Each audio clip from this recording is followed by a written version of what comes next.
Greetings, everybody, from Washington, D.C. And Lynn, thank you again for the invitation to say a few words at the 2025 Alaska Marine Science Symposium.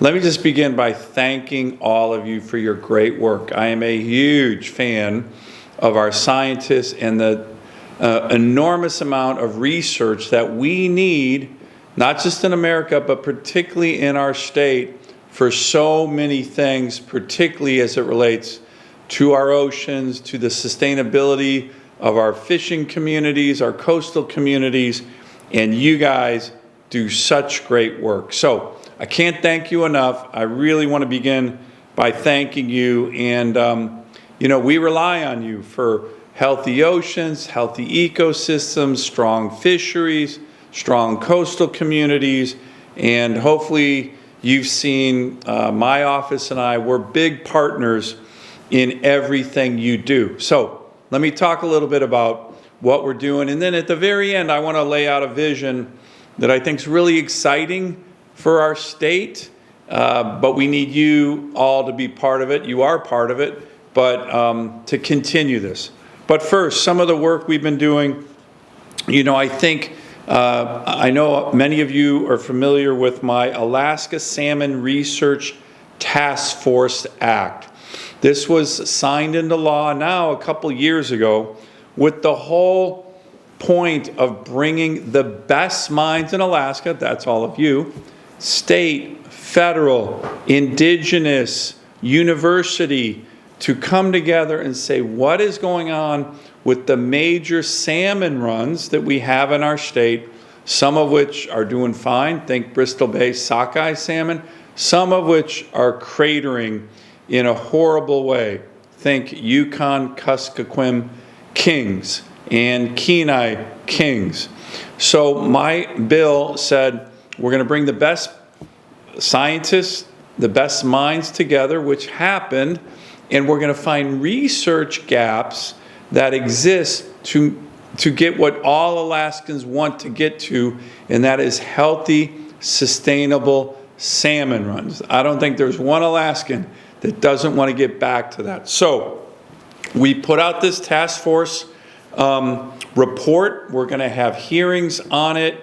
Now that I'm going to be the chairman of the Commerce Committee subcommittee on oceans, NOAA, science, the Coast Guard, we will be having a follow-up hearing on this, hopefully in Alaska in the next couple of months, on what the task force recommends as gravel to gravel, G to G, coordination in a strategic approach on what's happening to our salmon, the research that needs to go into our salmon, and then moving forward with an action plan.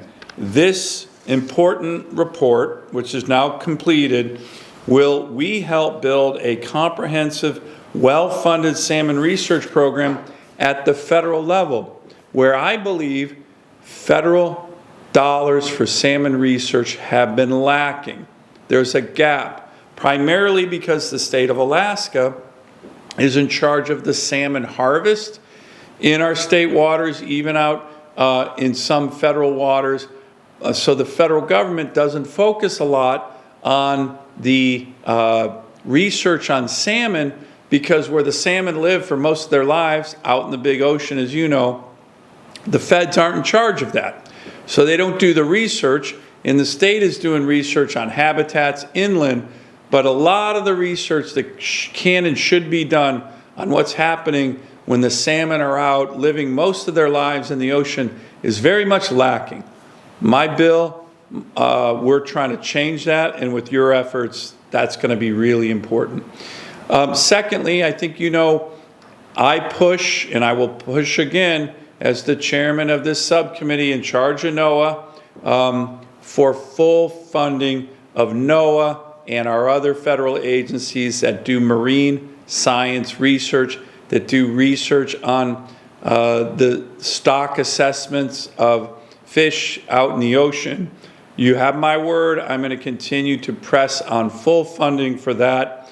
And that includes an issue that's becoming increasingly important, the protection of our oceans, and that's full funding for the issue of harmful algae blooms and the research that goes into that. I've introduced legislation making sure, or a co-sponsor legislation, making sure we have full research with regard to prevention, mitigation, monitoring of these harmful alga blooms that we're still trying to fully understand. Again, that's where our great scientists come together. And then finally, my legislation, the Save Our Seas Act, the Save Our Seas 2.0 Act, that's the most comprehensive ocean cleanup legislation in the history of the country. And one of the things that that establishes, this is all about ocean cleanup, ocean debris, very comprehensive bill on how we keep our oceans clean and sustainable.